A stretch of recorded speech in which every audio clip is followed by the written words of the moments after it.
I do think it's an important conversation. How are they here legally? Because of executive action on immigration. I don't believe it is an attack on immigrants. Are you saying they don't have a right to, they shouldn't be here when they're essentially saving the town? Do you know what temporary protected status is, and do you not agree with it? No, I think most Republicans do not believe that the executive branch or the officers of it should be able to wave what J.D. Vance correctly calls a magic wand so people can circumvent the normal immigration process. You have the mayor and the governor saying that these businesses needed workers. That's Republican Scott Jennings triggering an entire panel of CNN liberal NPCs by stating the obvious about immigration and what's going on in Ohio. Welcome to Nerk News, I'm Nerkish, and it looks like once again Scott Jennings is visiting the land of misfit political pundits to have a civil discussion about current events and arguments Trump made during the debate. So obviously it immediately devolved into the panelists melting down and shouting empty liberal talking points at him. Status has been around for a long time. Ohio businesses needed workers. Most Americans think we need less immigration, not more. Most Americans think we need a process, and there is a legitimate... Those two things are true. There is a legitimate conversation to be had about how cities on the border, in Ohio, in New York, and everywhere else are being expected to absorb large populations. That doesn't mean the populations are inherently bad, or the people are inherently bad, or that they don't provide value. But he's saying they're inherently bad, and that's the point. But when you put huge numbers of people in communities and they begin to have impacts on the policing system, the healthcare system, the roads, whatever, the school, whatever it is, and then you just say to the communities, good luck.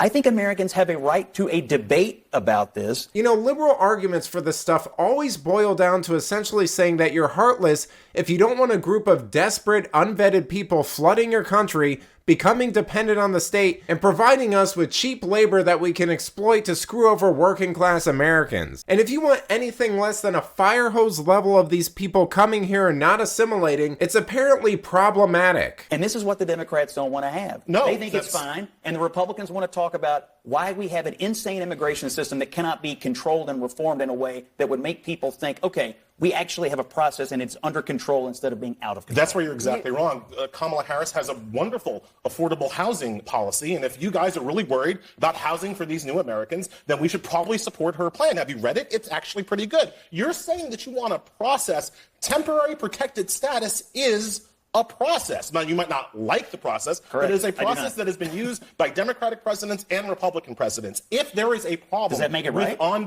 If there is a problem, I think temporary protected status, which is something that we give to people when their countries are in crisis, is not just right, it is moral. Okay. So if you really think that there is a problem onboarding these new Americans into our communities, then I think we should all support more affordable housing being built all across this nation, because we certainly have the space. That can't be done. Let me ask you this something. span of a month. What is the electoral play here? You know, Abby Phillips is becoming one of CNN's more popular shows now, and it's really telling about the state of legacy media, because the whole thing is essentially just becoming a new version of Jerry Springer. There's always screaming and absolutely zero productive conversations between people with different viewpoints, which is really saying something because we're comparing it to other shows on CNN. And the main reason for this is that she's a terrible moderator and regularly features more and more radical wackos like that smug Eddie Murphy character who has frequent meltdowns and argues like a know-it-all high schooler. I mean, this is the same guy who also said on air that America needs to scrap its constitution and write a new one like South Africa did, which I'm not sure if you guys are up on current events, but that hasn't worked out too well for them as a country. But I imagine that was probably the intent of his comment. However, on the bright side, as long as they keep featuring conservatives like Scott Jennings, it provides a good contrast and sanity for those few viewers left rational enough to see it. But let me know what you think. What is the endgame with Democrats and their immigration play, besides census counting and impacting the Electoral College? Let me know in the comments, and if you enjoyed this video, please give it a like and subscribe to the channel. This stuff really does help us out. Until then, this has been Nerk News. Thanks for watching. Bye!